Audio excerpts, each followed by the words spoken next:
Hello everyone, welcome to my channel. In today's video, I'm going to show you how to import contacts into Pipedrive. This will help you keep your CRM clean and make your contacts easy to manage. Let's get started. First, open your Pipedrive account. Then, go to the left side menu and click on Contacts. This will take you to the list of all your people in organizations.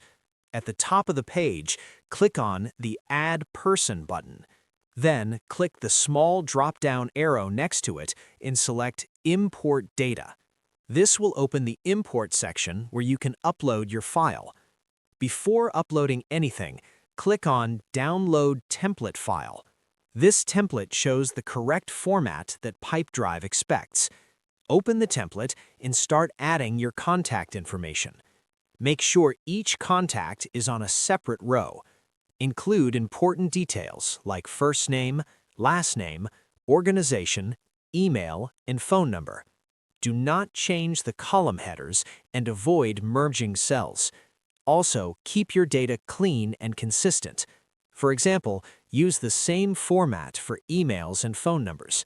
If you have extra columns that are not needed, you can remove them. Once you finish, save your file as CSV or XLSX. Now go back to Pipedrive and upload your file. Next, you will see the mapping step. This is where you match your file columns with Pipedrive fields. On the left side, you will see your file columns. On the right side, select the correct fields in Pipedrive. For example, match email to email and phone to phone. If you have an organization column, make sure to map it correctly.